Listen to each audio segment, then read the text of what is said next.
మొన్న మనం ఒక చిన్న జటకా కొట్టినాం పీడిఎస్ రైస్ది 41 లక్ష టన్నుల రైస్ ఇస్తే అందులో నుంచి మనకు రావాల్సింది 27 lakh tons 21 lakh tons rice రావాలి వడ్లకు. ఎంత వచ్చింది? 347 tons అంతే. మిగతా వాళ్ళంతా ఏమైపోయిందనంటే టైడ్ అవాక్కయ్యావా అని అన్నారు అంతే. ఓడోడు చేతికి పోయిందో కూడా తెలియదు పైసలు. నిన్న టాస్క్ ఫోర్స్ వాళ్ళు జగిత్యాల రేడ్ చేస్తే పెద్ద పెద్ద బంకర్ బస్టర్ బాంబులు కాదు, బంగారు బిస్కెట్లు కనిపించినాయి. బంగారు బిస్కెట్లు. అమెరికా వాడు బంకర్ బస్టర్లకే ఖుషి అయిపోయిండు. మనోళ్ళు బంకర్లలో బంగారాలు దాచుకొని ఆఫీసర్లకే బంగారాలు బిస్కెట్లు ఇస్తుర్రు. ఈ జగిత్యాలలో ఒక పెద్ద తిమింగలం ఉందంట, పెద్ద తిమింగలం. ఆధారాలు బయటికి తీస్తున్నాం సారో, చిత్రగుప్తుల చిట్టా రాస్తున్నాం, తెర జాగ్రత్తగా ఉండు. జగిత్యాలలో కూడా గట్లనే ఉన్నదట, ఒకటి భువనగిరిలో కూడా ఉన్నదట పెద్ద తిమింగలం. ఎర్రచందనం చూసినామో లేదో మనకు తెలియదు కానీ తెలంగాణ తెల్ల చందనం ఈ రేషన్ బియ్యం అయింది ఫ్రెండ్స్. తగ్గేలే, దుడ్డి మీద దుడ్డి సంపాస్తూనే ఉన్నారు, దుడ్డి మీద దుడ్డి. మళ్ళా పెద్ద పెద్ద మాటలు. దీని మీద ఒక్కటన్నా కన్నెర్ర వేస్తుర్రా? ఎంత రాష్ట్ర ఖజానాకు గండి కొడుతుంటే మేము పెద్ద పిచ్చపోళ్ళం అని చెప్పుకుంటా ఊరూర తిరుగుతున్నాడు రాష్ట్రాన్ని అవమానించుకుంటా ముఖ్యమంత్రి. మళ్ళీ ఈ ఎక్స్చెకర్ పైసలు ఎందుకు వస్తలేవు అని చెప్తున్నా.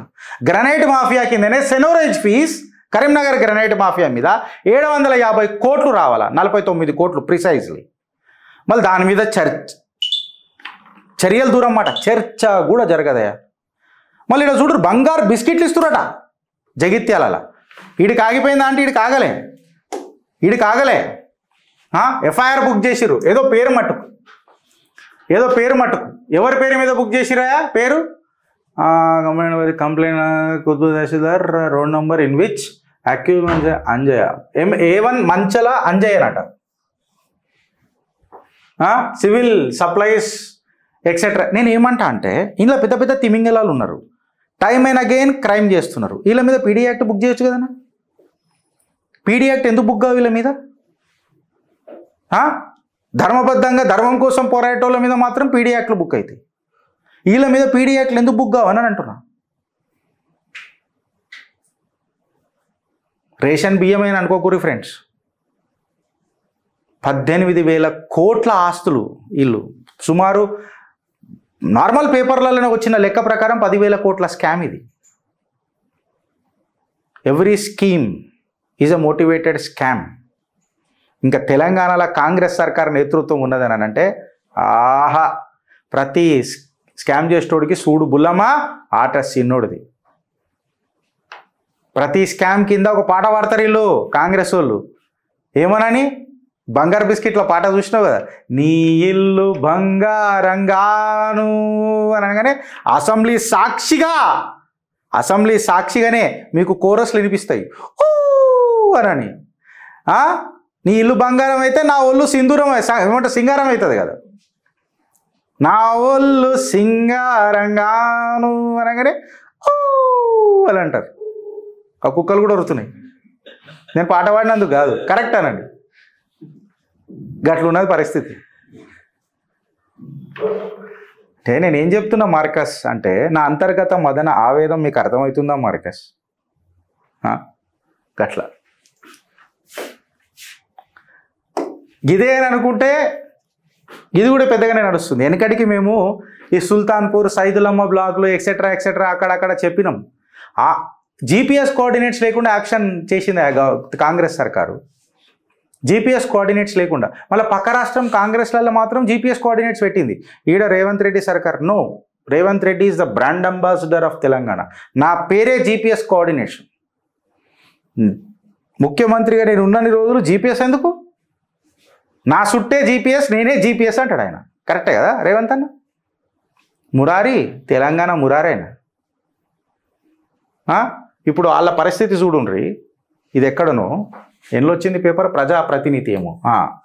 ఇందులో చూడుండ్రి, మఠంపల్లి మండలంలోని గుండ్లపల్లి గ్రామానికి కూత వేటు దూరంలో పాత గుండ్లపల్లి కాలనీ ఉంది.